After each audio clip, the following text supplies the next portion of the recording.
beautiful souls. So, good afternoon, ladies and gentlemen. അപ്പോൾ ഇന്നത്തെ ഒരു വീഡിയോ എന്ന് പറയുന്നത് നമ്മളുടെ തംബ്നെയിലിൽ കണ്ട പോലെ നമ്മുടെ സ്റ്റഡി വ്ളോഗ് പാർട്ട് 3 ആണ് കേട്ടോ. അപ്പോൾ എല്ലാവർക്കും എൻ്റെ വീഡിയോയിലോട്ട് സുസ്വാഗതം ഗൈസ്. അപ്പോൾ നിങ്ങൾ ആദ്യമായിട്ടാണ് എൻ്റെ ചാനൽ കാണുന്നതെന്നുണ്ടെങ്കിൽ please do subscribe to my channel for more videos. Okay, അപ്പോൾ ഇതെന്ന് പറയുന്നത് ഞാൻ ഗുഡ് ആഫ്റ്റർനൂൺ പറഞ്ഞപ്പോൾ തന്നെ മനസ്സിലായിട്ടുണ്ടാവും, ഇതൊരു ഈവനിങ് വ്ളോഗാണ്. അതായത് കോളേജിൽ നിന്ന് വന്നതിന് ശേഷമാണ് ഞാനിത് ഷൂട്ട് ചെയ്യുന്നത്. ഓക്കെ, അപ്പോൾ നേരത്തെ കണ്ടൊരു ജപമാല ഇല്ലേ, അപ്പം ഞാനെന്ന് പറയുന്നൊരു ഷോർട്ട് ടേം ബോർഡ് പേഴ്സൺ ആണ്. അപ്പോൾ എനിക്ക് എന്താ പറയുക, കുറച്ച് നേരം ഞാൻ ധ്യാനത്തിലിരുന്ന് മരാ എന്ന് പറഞ്ഞാൽ മാത്രമാണ് എനിക്ക് ഒരു കാംനെസ് കിട്ടുന്നു എന്ന് എനിക്ക് ഫീൽ ചെയ്യാറുള്ളൂ. ഓക്കെ, അത് കഴിഞ്ഞ് നല്ലൊരു മഴയുണ്ടായിരുന്നു. അത് കഴിഞ്ഞ് ഞാൻ കുറച്ച് നേരം ഒന്ന് പഠിക്കാനിരുന്നു കേട്ടോ. അപ്പോൾ ഇന്ന് വിചാരിക്കും ഇവൾ ഇന്നും 2 മണിക്കൂർ പഠിച്ചോന്ന്. Obviously no. കാരണം എന്താണെന്ന് പറയുന്നത്, എനിക്ക് റെക്കോർഡ് എഴുതാനുണ്ടായിരുന്നു ഗൈസ്. അപ്പോൾ ഞാൻ റെക്കോർഡ് എഴുതാൻ വേണ്ടിയിട്ട് ഞാൻ പോവുകയാണ്. അപ്പോൾ ഞാൻ ഒരു 1 to 2 പേജ് മാത്രം വായിച്ചിട്ട് ആ ഒരു ഫ്ലോ കളയണ്ടല്ലോ, അതിന് വേണ്ടി മാത്രം ഞാനൊന്ന് ജസ്റ്റ് വായിച്ചിട്ട് ഞാൻ നേരെ റെക്കോർഡ് എഴുതാനായിരുന്നു കേട്ടോ. അപ്പോൾ ഞാനിപ്പോൾ എഴുതുന്ന റെക്കോർഡെന്ന് പറയുന്നത് കമ്മ്യൂണിറ്റി മെഡിസിൻ്റെ റെക്കോർഡാണ് കേട്ടോ. അപ്പോൾ എല്ലാ പിള്ളേരും എങ്ങനെയാണെന്ന് എല്ലാ പിള്ളേരും ഞാൻ പറയുന്നില്ല കേട്ടോ. അതായത് ഒരു മെജോറിറ്റി പിള്ളേർ, അല്ലെങ്കിൽ കുറച്ച് ഒരു കൂട്ടം പിള്ളേർ എന്താ ചെയ്യുന്നത്, ഈ റെക്കോർഡ് സബ്മിഷൻ്റെ ഒരു ടൈം ആകുന്നതിൻ്റെ അടുത്ത് കൊണ്ടുവന്ന് റെക്കോർഡെല്ലാം കൊണ്ടുവന്ന് എഴുതും കേട്ടോ. അപ്പോൾ ആ ഒരു കൂട്ടത്തിൽ പെടുന്ന ഒരാളാണ് ഞാനും. അതായത് എനിക്ക് ഇപ്പോൾ എത്ര നേരത്തെ തന്നാലും ഞാൻ ആ ടൈമിലൊക്കെ വിചാരിക്കുമോ ഇത്ര നേരം എഴുതാനുണ്ടല്ലോ എന്ന്. പക്ഷെ എന്ത് വന്നാലും ഞാൻ അവസാനം കൊണ്ടുപോയിട്ട് അവസാനത്തെ ഒരു 10 ദിവസം, സബ്മിഷന് മുന്നേ ഒരു 10 ദിവസമോ അല്ലെങ്കിൽ ഒരു 8 ദിവസമോ അല്ലെങ്കിൽ ഒരാഴ്ച മുന്നേക്ക് ഞാൻ റെക്കോർഡ് എഴുതാൻ തുടങ്ങത്തുള്ളൂ. ഓക്കെ, അപ്പോൾ ഞാൻ എന്താ റെക്കോർഡ് എഴുതാൻ തുടങ്ങിയതിൻ്റെ കേട്ടോ ഞാൻ കാണുന്നത്. അതായത് എത്ര നേരത്തെ തന്നാലും ഞാൻ എഴുതി തുടങ്ങിയ ഒരു സാറ്റിസ്ഫാക്ഷൻ കിട്ടത്തില്ല. പക്ഷേ ഞാൻ ഈ സബ്മിഷൻ ഡേറ്റ് അടുത്താവാറാവുന്ന കണ്ട് എന്താ പറയണത്, ഇങ്ങനെ ഫയർ വന്നോണം ഇരുന്ന് എഴുതും. അങ്ങനെ എഴുതിയാൽ മാത്രമാണ് എനിക്ക് ഇച്ചിരി സമാധാനം കിട്ടത്തുള്ളൂ. അപ്പോൾ ഇന്നത്തെ ഒരു ഉപദേശം എന്ന് പറയുന്നത് എനിക്ക് വർക്കായ ഒരു കാര്യമാണ്. അതായത് ഞാൻ ഇങ്ങനെ എഴുതി പഠിക്കാനായിട്ട് ഇഷ്ടപ്പെടുന്ന ഒരു കൂട്ടത്തിലുള്ള ഒരു കുട്ടിയാണെന്നുള്ളത് അറിയാം, എഴുതാനായിട്ട് ഇഷ്ടമുള്ള ഒരാളാണെന്നുള്ളതും അറിയാം അല്ലേ. അപ്പം ഞാനിപ്പോൾ ഈ എക്സാമിൻ്റെ ടൈമിലും അല്ലെങ്കിൽ ഈ റെക്കോർഡ് എഴുതുന്ന ടൈമിലും ഒക്കെ ഒരു ഇമ്പോർട്ടൻ്റ് ആയ ഒരു കാര്യം എന്ന് പറയുന്നത് പ്രസൻറ്റേഷനാണ് അല്ലേ. പ്രസൻറ്റേഷൻ ഈസ് റിയലി ഇമ്പോർട്ടൻറ്റ് ആണല്ലോ, ആരും ഇത് നിഷേധിക്കുന്നില്ലല്ലോ അല്ലേ. അപ്പോൾ ഈ പ്രസൻറ്റേഷന് വേണ്ടിയിട്ടുള്ളൊരു ടിപ്സ് ഞാൻ കുറച്ച് പറയാൻ വേണ്ടിയിട്ടാണ് ഞാൻ നിങ്ങളുടെ ഫ്രണ്ടിൽ നിന്ന് വന്നിരിക്കുന്നത്. അതായത് നിങ്ങൾ എഴുതുമ്പോൾ നമ്മൾ എഴുതാൻ വേണ്ടി യൂസ് ചെയ്യുന്ന സാധനം പെന്നാണ് അല്ലേ. അപ്പോൾ പെന്ന് നല്ല അടിപൊളി പെൻ തന്നെ വാങ്ങുക. അതായത് മുന്നിൽ നല്ല കെട്ടിക്കാഴ്ചയുള്ള പേനാന്നല്ല അർത്ഥം, അതായത് നല്ല തെളിച്ചമുള്ള പേന വാങ്ങുക. നമുക്ക് എല്ലാവർക്കും കയ്യിൽ പിടിക്കാൻ പറ്റുന്നൊരു പേന, അതായത് എനിക്കിപ്പോൾ കയ്യിൽ പിടിക്കാൻ പറ്റുന്നൊരു പേന നിങ്ങൾക്ക് പിടിക്കാൻ പറ്റണമെന്നില്ല. അപ്പോൾ നിങ്ങൾക്ക് കംഫർട്ടബിൾ ആയുള്ള ഒരു പെന്നാണ് നിങ്ങൾ ചൂസ് ചെയ്യേണ്ടത് എക്സാം എഴുതാൻ വേണ്ടിയിട്ട്. പിന്നെ ഞാൻ കൂടുതലെന്ന് പറയുന്നത് ഇങ്ക് ഫ്ലോ കൂടുതലുള്ള പെന്നായിരിക്കും പ്രിഫർ ചെയ്യുക. അതായത് ഇപ്പോൾ ലെക്സി പെന്നില്ലേ, പണ്ടത്തെ ലെക്സി പെൻ എനിക്ക് ഭയങ്കര ഇഷ്ടമുള്ളൊരു പെന്നാണ്. കാരണം എന്ന് പറയുന്നത് എനിക്ക് ഭയങ്കര അത് ഇഷ്ടം വരാൻ കാരണം എന്ന് പറയുന്നത് ഞാൻ കുറച്ചിങ്ങനെ ഇറുക്കി എഴുതുന്ന ഒരു കൂട്ടത്തിൽ. ഇപ്പം എൻ്റെ റെക്കോർഡ് കണ്ടാൽ അറിയാം, ഇങ്ങനെ ബാക്കിലോട്ട് ഇച്ചിരി പ്രിൻ്റ് വരുന്നുണ്ട് അല്ലേ. എനിക്ക് അങ്ങനെ ഇച്ചിരി ഇറുക്കി എഴുതിയാൽ മാത്രമാണ് എനിക്കൊരു സാറ്റിസ്ഫാക്ഷൻ കിട്ടാറുള്ളൂ. അങ്ങനെ എല്ലാവർക്കും കിട്ടണം എന്നില്ല, പക്ഷെ എനിക്ക് കിട്ടുന്നൊരു കാര്യമാണ് കേട്ടോ. അപ്പോൾ മാക്സിമം നല്ല തെളിച്ചുള്ള പെൻ വെച്ച് എനിക്ക് നല്ല സ്മൂത്തായിട്ട് എഴുതാൻ തുടങ്ങിക്കഴിഞ്ഞാൽ എൻ്റെ ഹാൻഡ് റൈറ്റിംഗ് വളരെ നന്നാവും. ഞാൻ ഇങ്ങനെ കേഴ്സീവ് റൈറ്റിംഗ് ആണ് ഞാൻ പ്രാക്ടീസ് ചെയ്തിട്ടുള്ളത്. അപ്പോൾ ഞാൻ ഇങ്ങനെ എഴുതുമ്പോൾ എനിക്ക് ഒരു സുഖം കിട്ടാറുണ്ട് ഓക്കെ എഴുതുന്ന ടൈമിൽ. അപ്പോൾ നല്ല പെൻ യൂസ് ചെയ്യുക, അതാണ് ഞാൻ ആദ്യം നിങ്ങളോട് പറയുന്ന കാര്യം. ഓക്കെ, അടുത്തത് രണ്ടാമത്തെ ഒരു കാര്യം എന്ന് പറയുന്നത് ഒരുപാട് കളേഴ്സ് യൂസ് ചെയ്യാൻ നോക്കുക. അതായത് ഇപ്പോൾ എക്സാമിനൊക്കെ നിങ്ങൾക്ക് വല്ല പിക്ടോറിക്കൽ റെപ്രസെൻറ്റേഷൻ നിങ്ങൾക്ക് ചെയ്യാൻ പറ്റുന്നുണ്ടെങ്കിൽ അതായിരിക്കും കുറച്ചും കൂടി നല്ലത്. അതായത് ഇപ്പോൾ ഒരു എക്സാമ്പിൾ പറയുവാണെന്നുണ്ടെങ്കിൽ നിങ്ങൾക്കൊരു ക്വസ്റ്റ്യൻ വന്നു, ആ ക്വസ്റ്റ്യന് നിങ്ങൾക്ക് പടം വരയ്ക്കാനും പറ്റിയാൽ അത്രയും നല്ലതെന്നാണ് ഞാൻ ഉദ്ദേശിച്ചത്. അതിനനുസരിച്ച് എക്സ്പ്ലനേഷനും വേണം. അപ്പോൾ ഈ പടം വരയ്ക്കുമ്പോൾ നല്ല കളറൊക്കെ ചെയ്ത് നല്ല രീതിയിൽ വരച്ച് നിങ്ങൾക്ക് പ്രസൻറ്റ് ചെയ്യാൻ പറ്റിക്കഴിഞ്ഞാൽ അത്രയും നല്ലത്. പക്ഷേ വേറൊരു കാര്യം ആലോചിക്കേണ്ടതെന്ന് പറയുന്നത് ടൈം മാനേജ്മെൻ്റ് ആണ്. അതായത് ഒരു ക്വസ്റ്റ്യന് തന്നെ നിങ്ങൾ ഒരുപാട് സമയം എടുത്ത് നിങ്ങൾ എഴുതാൻ നിൽക്കരുത്. Time management is really important. അപ്പോൾ നിങ്ങൾ സമയത്തിനനുസരിച്ച് നിങ്ങൾ ഇങ്ങനെ പിക്ചോറിക്കൽ റെപ്രസെൻറ്റേഷനൊക്കെ കൊടുത്ത് പിന്നെ അല്ലെങ്കിൽ ചാർട്ട്സ് ഫ്ലോ ചാർട്ട്സും ഒക്കെ കൊടുത്തു കഴിഞ്ഞാൽ നിങ്ങൾക്ക് കുറച്ചും കൂടി മാർക്സ് കിട്ടും. കാരണം എക്സാമിനർ ഒരു കാരണവശാലും ഫുള്ള് വായിക്കാൻ പോകുന്നില്ല. അപ്പോൾ ഈ കുട്ടിക്ക് കാര്യം അറിയുമോ അറിയാനായിട്ട് നമുക്ക് പെട്ടെന്ന് മനസ്സിലാവുന്ന കാര്യങ്ങൾ എന്തൊക്കെയാണെന്ന് പറഞ്ഞു കഴിഞ്ഞാൽ ഇങ്ങനത്തെ പിക്ചോറിക്കൽ റെപ്രസെൻറ്റേഷൻ അല്ലെങ്കിൽ ഫ്ലോ ചാർട്ട്സ് ഒക്കെയാണ് കേട്ടോ.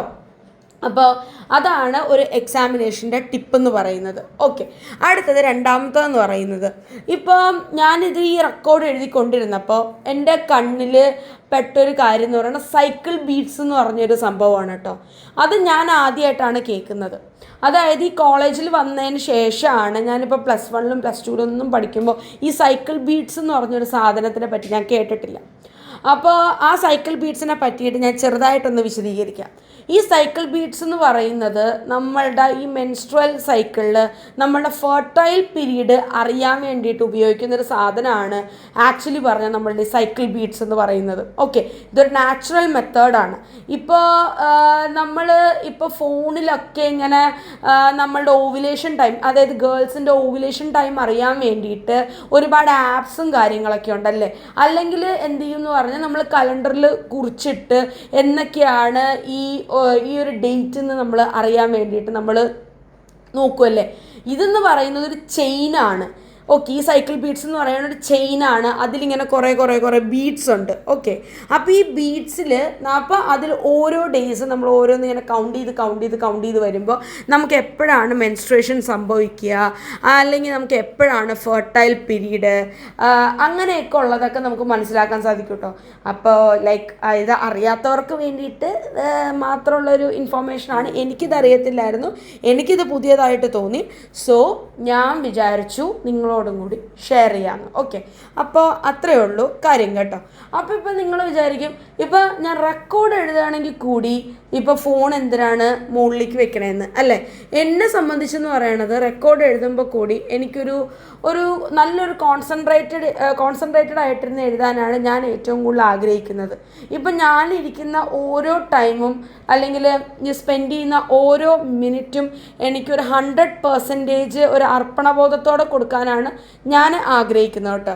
അപ്പോൾ അതുകൊണ്ടാണ് വീണ്ടും എൻ്റെ ഫോൺ ഉച്ചിയുടെ മുകളിൽ കയറിയിരിക്കുന്നത് കേട്ടോ. ഓക്കെ, അപ്പോൾ ഞാൻ എന്ത് ചെയ്യും, ടാബിലോട്ട് ഇത് ഞാൻ സ്വിച്ച് ചെയ്തിട്ട് ഞാൻ റെക്കോർഡ് എഴുതുന്നപ്പോൾ കുറച്ചും കൂടി വലിയ സ്ക്രീനാണ്.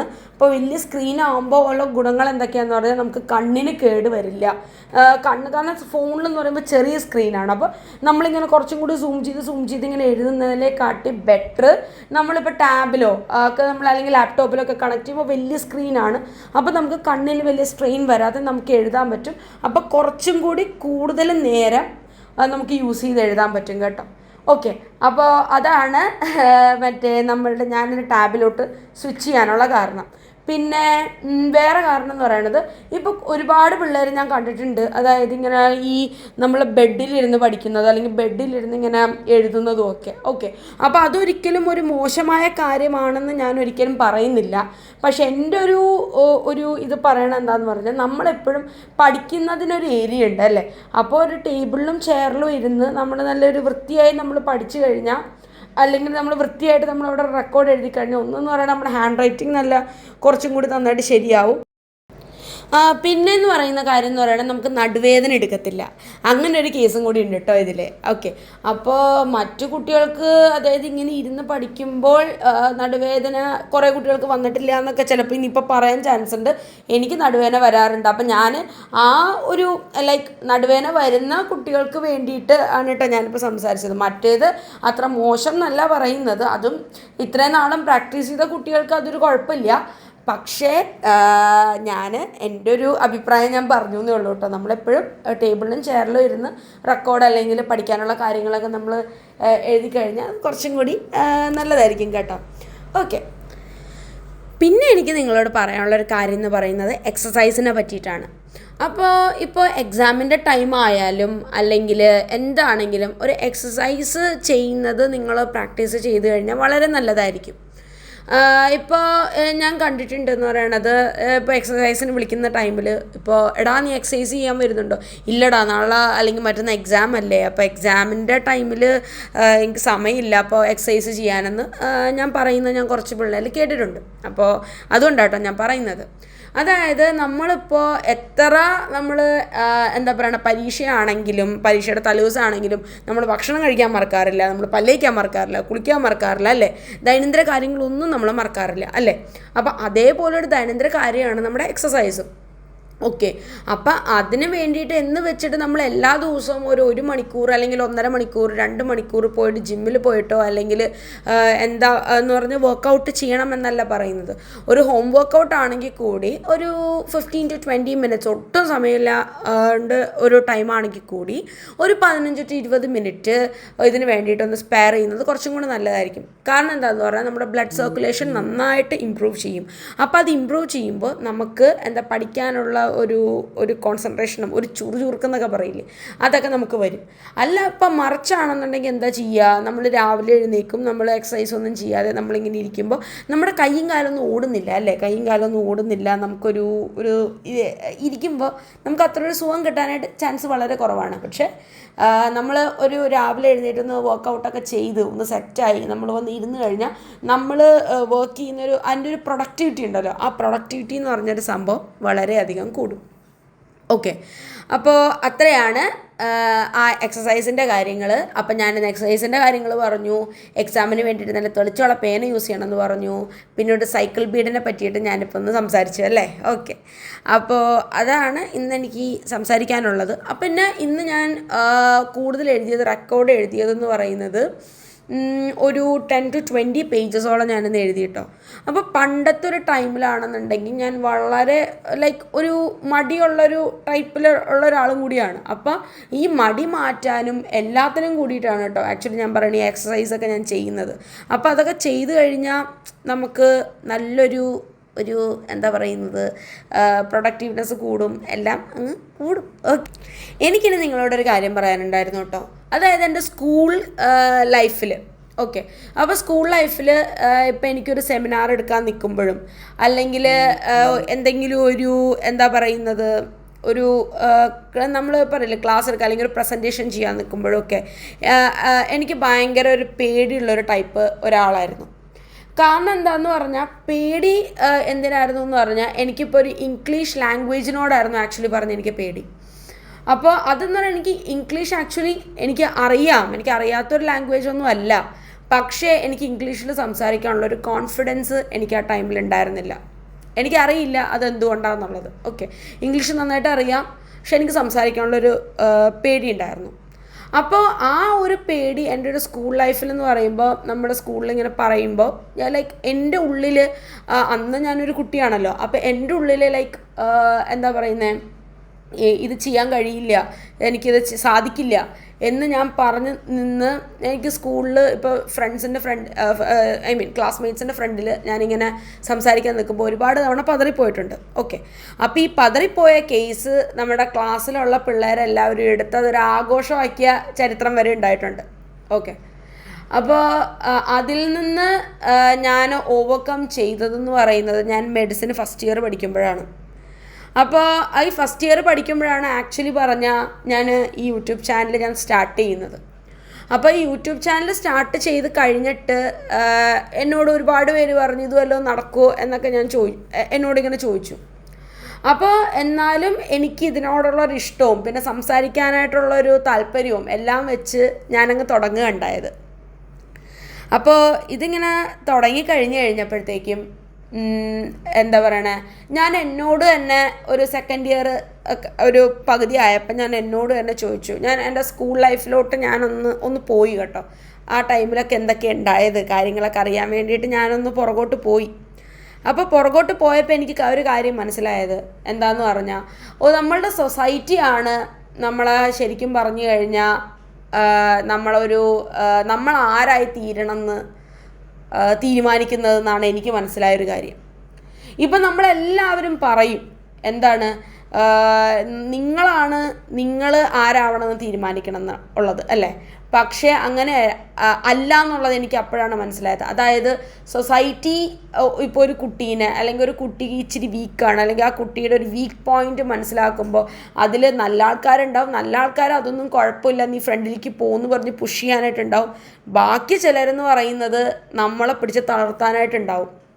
ഓക്കെ, അപ്പം എന്തുകൊണ്ട് നമ്മളെന്ത് ചെയ്യുക, അപ്പം ഈ തളർത്തുന്ന ഈ വാക്കുകളാണ് നമ്മളെ മനസ്സിലോട്ട് കൊള്ളേ നമ്മൾ തളർന്നു പോകുന്നത്.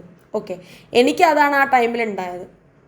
അപ്പോൾ ഞാൻ അതിൽ നിന്ന് ഞാൻ ഓവർകം ചെയ്തൊരു കേസ് എങ്ങനെയാണെന്ന് പറഞ്ഞു കഴിഞ്ഞാൽ, കളിയാക്കുന്നവർ കളിയാക്കിക്കോട്ടെ, ഓക്കെ, അറ്റ്ലീസ്റ്റ് ഞാൻ ഈ ഒരു അറ്റംപ്റ്റ് എങ്കിലും നടത്തുന്നുണ്ടല്ലോ എന്നാണ് ഞാൻ വിചാരിച്ചത്. അപ്പോൾ നമ്മളിപ്പോൾ തെറ്റ് ചെയ്യാത്ത മനുഷ്യരില്ല ഈ ലോകത്തിൽ തന്നെ, ആരും തെറ്റ് ചെയ്യാത്തതായിട്ടില്ല അല്ലേ. നമുക്ക് മിസ്റ്റേക്സ് പറ്റും. മിസ്റ്റേക്സിൽ നിന്നാണ് നമ്മൾ അത് റെക്ടിഫൈ ചെയ്ത് നമ്മൾ ഫ്രണ്ടിലോട്ട് പോകുമ്പോഴാണ് നമ്മൾ കൂടുതലും നമ്മൾ സക്സസ്ഫുൾ ആവുന്നത്. മനസ്സിലായോ? അപ്പോൾ നിങ്ങൾക്കിപ്പോൾ ഒരു കാര്യം ചെയ്യണം എന്ന് നിങ്ങൾക്ക് തോന്നുവാണ്, നല്ല കാര്യങ്ങൾ കേട്ടോ, നിങ്ങൾക്ക് ചെയ്യണം എന്ന് തോന്നുവാണെന്നുണ്ടെങ്കിൽ, നിങ്ങളുടെ മനസ്സിൽ അത് ശരിയായിട്ട് നിങ്ങൾക്ക് ഫീൽ ചെയ്യുകയാണെന്നുണ്ടെങ്കിൽ ജസ്റ്റ് ഡു ഇറ്റ്. വേറെ ഒന്നും നിങ്ങൾ ആലോചിക്കേണ്ട ആവശ്യമില്ല, കാരണം ലൈഫ് നിങ്ങളുടെയാണ്. ഓക്കെ, അപ്പോൾ ജസ്റ്റ് ഡു ഇറ്റ്. അതിൽ നിങ്ങൾക്ക് മിസ്റ്റേക്സ് വരും. അപ്പോൾ മിസ്റ്റേക്സ് വരുമ്പോൾ നിങ്ങളത് റെക്ടിഫൈ ചെയ്യുക. പിന്നെ നമ്മൾ ഒരിക്കലും, ഞാൻ നേരത്തെ പറഞ്ഞതുപോലെ, സൊസൈറ്റി അല്ല, ഞാൻ നേരത്തെ പറഞ്ഞു സൊസൈറ്റിയാണ് ഈ ഓൾമോസ്റ്റ് പിള്ളേരെ എന്താ പറയുന്നത് ആരാക്കി തീർക്കണമെന്ന് പറയുന്നത് അല്ലേ. ഞാൻ നേരത്തെ പറഞ്ഞ പോലെ അങ്ങനെ നമ്മൾ ഒരിക്കലും ആവരുത്. അതായത് ഇപ്പോൾ ഞാൻ കുറച്ച് പേരിൽ കണ്ടിട്ടുണ്ട്, എന്താ എടുക്കേണ്ടത്, ചേച്ചി ഞാൻ ഇന്ന കോഴ്സിനാണ് പോകുന്നത്. അപ്പം ഞാൻ ചോദിക്കും, നീ നേരത്തെ പറഞ്ഞ് ഈ കോഴ്സിന് പോകുന്നല്ലേ പറഞ്ഞത്, നീ എന്തുകൊണ്ടാണ് ഈ കോഴ്സിന് പോകുന്നത്, ആ കോഴ്സിന് പോകാതെ നീ എന്തുകൊണ്ടാണ് വേറെ കോഴ്സിന് പോകുന്നത് എന്ന്. അപ്പോൾ ആ ചോദിക്കുന്ന സമയത്ത് ആ കുട്ടി പറഞ്ഞൊരു ഉത്തരമാണ്, ചേച്ചി എനിക്ക് എൻ്റെ ക്ലാസ് ടീച്ചർ പറഞ്ഞു എനിക്കിതിൽ കഴിവില്ല എന്ന്, അല്ലെങ്കിൽ എൻ്റെ ട്യൂഷൻ ടീച്ചർ പറഞ്ഞു എനിക്ക് കഴിവില്ല എന്ന്, സംതിങ് അങ്ങനെ എന്തോ പറഞ്ഞത്. അപ്പോൾ അത് കാരണം എനിക്ക് പേടിയാണ് ഞാൻ ഇനി തോക്കുമെന്നുള്ളത്. സോ എനിക്ക് റിസ്ക് എടുക്കാൻ പറ്റില്ല ചേച്ചി, ഞാൻ അത് കാരണം അവർ എന്നെ ഗൈഡ് ചെയ്ത രീതിക്കാണ് ഞാൻ പോകാൻ പോകുന്നതെന്നുള്ളത്. അപ്പോൾ അത് കേട്ടപ്പോൾ ഞാൻ ശരിക്കും പറഞ്ഞാൽ ഷോക്ക്ഡായി. കാരണം അത്രയും നാളും ആ കുട്ടി പറഞ്ഞുകൊണ്ടിരുന്നത് എന്താണ്, എനിക്ക് ഈ ഒരു കോഴ്സ് എടുക്കണം എന്ന് പറഞ്ഞിട്ട് ഒരു 2 അല്ലെങ്കിൽ 3 4 പേരുടെ ഒരു വാക്കിന് വേണ്ടിയിട്ട് ഈ കുട്ടിയുടെ ആഗ്രഹം തന്നെ മാറ്റിവെക്കുകയുണ്ടായത്. ഓക്കെ, അപ്പം നിങ്ങളൊരിക്കലും അങ്ങനെ ആവരുത്. ഓക്കെ, നിങ്ങളല്ല, നമ്മളാരും, നിങ്ങളെന്നല്ല ഞാനും ഉൾപ്പെടെ നമ്മളാരും അങ്ങനെ ആവരുത്. ആക്ച്വലി പറഞ്ഞാൽ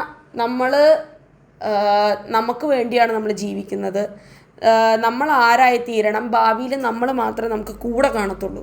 ഓക്കെ, അപ്പോൾ നമ്മൾ ആരാവണം എന്നുള്ളതും നമ്മൾ എന്ത് ചെയ്യണം എന്നുള്ളതും നമ്മുടെ മാത്രം സ്വാതന്ത്ര്യമാണ്. അപ്പോൾ നല്ല രീതിക്ക് മുമ്പോട്ട് പോകാനായിട്ട് മറ്റുള്ളവരെ വാക്കുകളൊന്നും കേൾക്കേണ്ട ആവശ്യമില്ല.